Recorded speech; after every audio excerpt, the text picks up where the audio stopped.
Estamos no dia 5 de julho de 2020. Tempo de Covid, de clausura. E, como diz o velho ditado, às vezes há males que vêm por bem.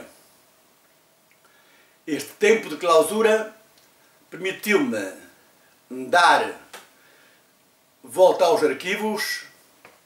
Encontrei uma cassete com a gravação áudio da cerimónia que teve lugar nos Passos do Conselho em 1995, acerca do lançamento deste livro.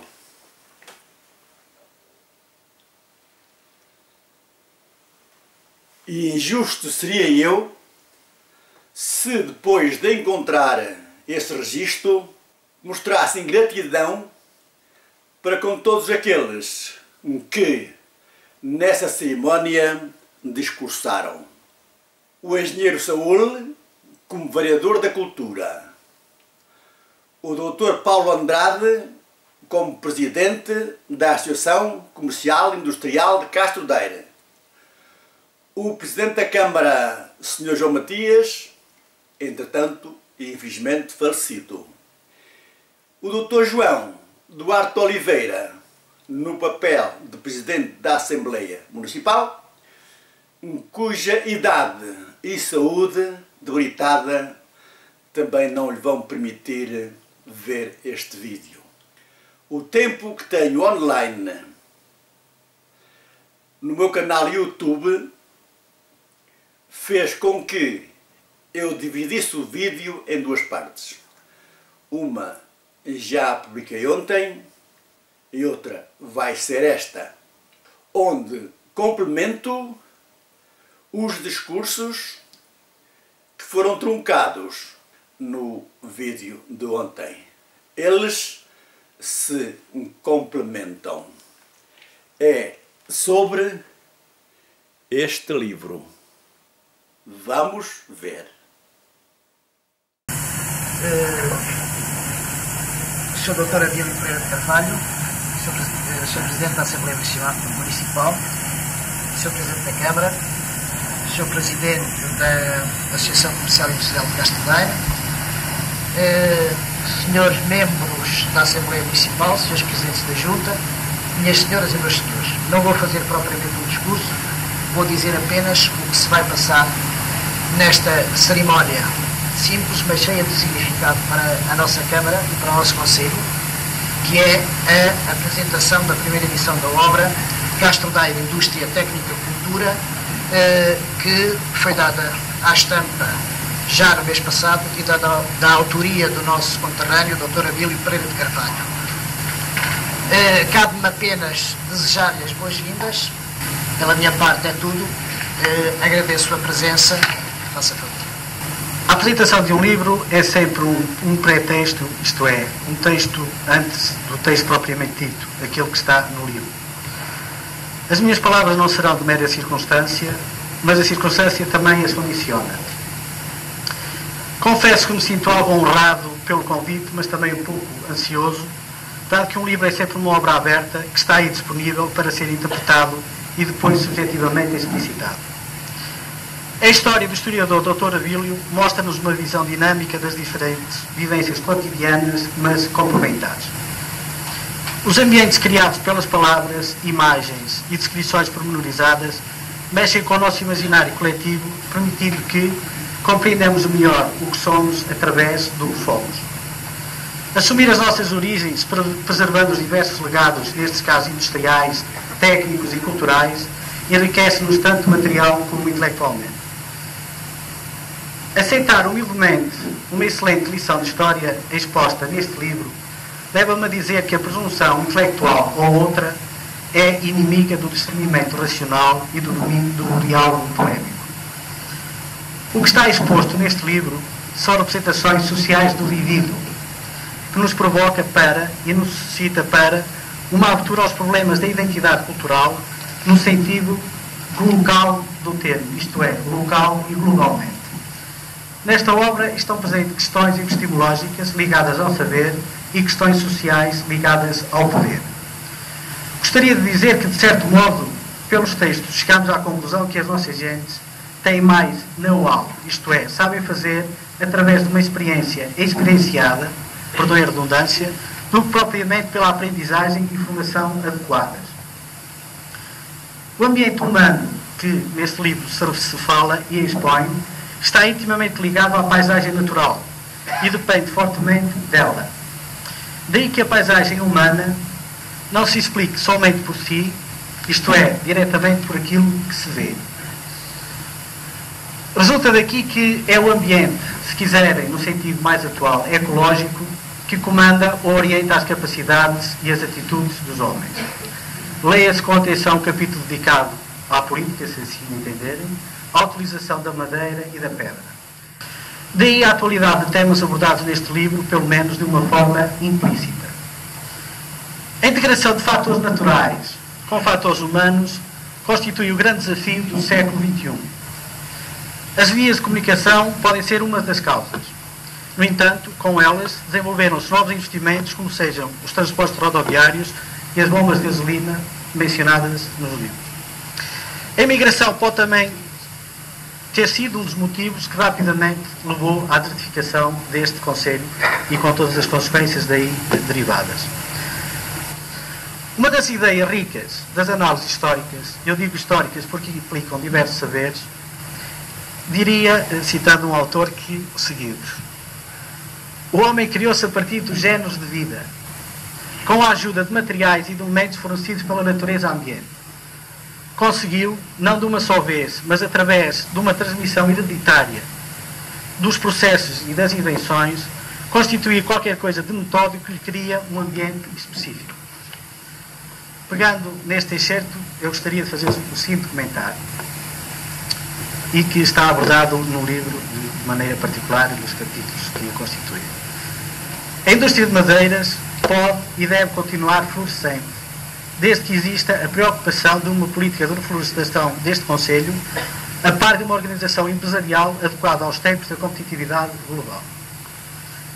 A utilização de madeiras, obrigatória em certos tipos de construção, para não agredir e violentar a paisagem, permite a criação e manutenção de um nicho de mercado aproveitado para a criação de emprego e riquezas locais. Por outro lado, a utilização do granito, devidamente transformado, e eu diria que em obras públicas, para dar o exemplo, nomeadamente nos passeios, o cubo substitui cabalmente, em termos estéticos e higiênicos, o cimento grosseiro e os mosaicos hidráulicos horríveis.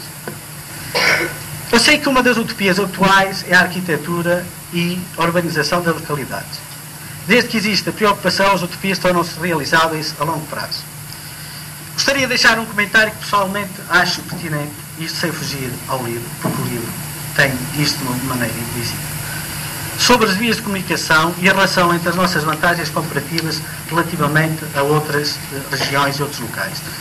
E nós sabemos que a competição atualmente faz mais de região com região do que propriamente empresa com empresa, e este livro poder nos abrir perspectivas nesse campo.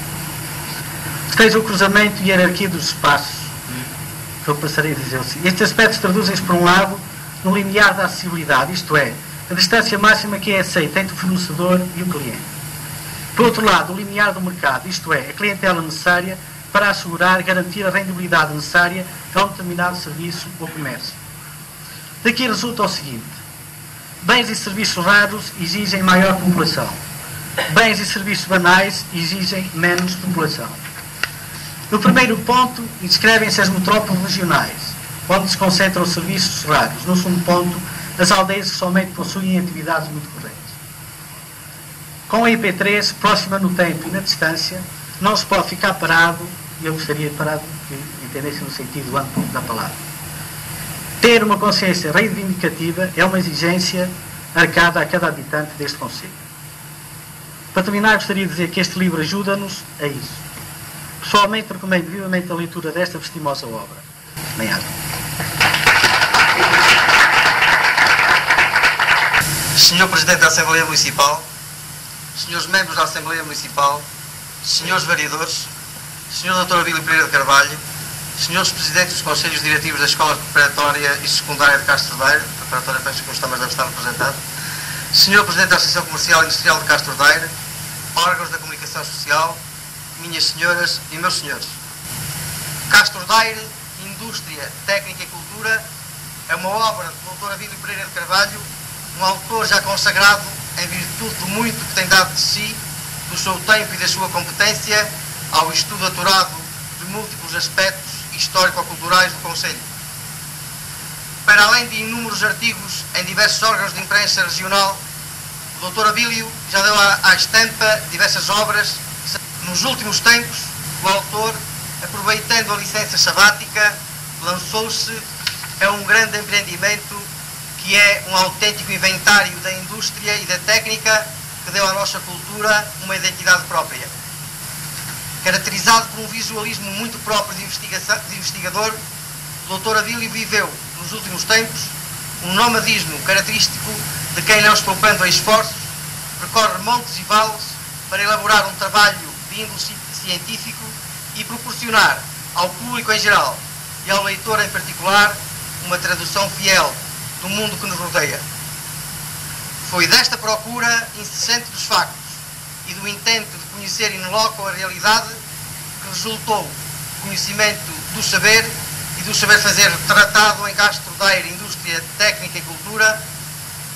Por isso se percebem as referências à olaria, à tecelagem, às serralharias, às indústrias moageira, de azeite, de madeiras, de encebipe, de velas, identificação dos engenhos que, não resistindo ao tempo nem às inovações tecnológicas, foram progressivamente abandonados. Deste modo, não são casuais as descrições pormenorizadas, o nome dos proprietários e, em alguns casos, a indicação da quantidade de produção anual, como acontece nos lagares. Pela minúcia revelada, pelo conjunto de atividades retratadas, porque cremos que constitui um valioso testemunho tanto para o presente como para as gerações vindouras, em boa hora deliberou a Câmara Municipal responsabilizar-se financeiramente por esta primeira edição. Posição que se fundamentou exclusivamente no valor intrínseco da obra Castro Daire, Indústria, Técnica e Cultura e, por que não dizê-lo, no facto de se tratar de um autor da nossa terra. Estamos certos que, deste modo, vamos valorizando o património cultural e que interpretamos fielmente a vontade dos munícipes. Sr. Dr. Abílio Pereira de Carvalho, minhas senhoras e meus senhores, aos senhores professores, peço que utilizem este rico inventário do património espalhado pelo Conselho para que as nossas crianças e jovens conheçam este elo de ligação entre o presente e o passado. Ao Sr. Presidente da Associação Comercial e Industrial de Castro Daire, agradeço o contributo e o estímulo que deu para esta rica peça que vem valorizar extraordinariamente o património do município. Ao Sr. Dr. Abílio Pereira de Carvalho, digo de um modo muito sentido: bem-aja. Agradeço-lhe esta obra em nome do Conselho e fique ciente que a Câmara nada mais fez do que, dentro da política cultural adotada, apoiar uma obra de um castrense acerca do que é nosso e que é para nós. Oxalá o Dr. Abílio continue a ter muita saúde e o fruto do seu trabalho no terreno e do seu labor intelectual continuem a aparecer e nós tenhamos os meios para prosseguir a prática que iniciamos neste mandato. Prossiga, Dr. Abílio, conte connosco, nós contamos com Vossa Excelência. Muito obrigado. Foi em 1995. Estamos em 2020. E vem mesmo a calhar porque parece que, para algumas pessoas de Castro Daire, o interesse pela cultura e pelo desenvolvimento do Conselho só começou com as redes sociais, só começou com o Facebook. Antes já havia cidadãos naturais de cá, nos quais me incluo eu, que deixou as suas pegadas no tempo. São pegadas difíceis de apagar.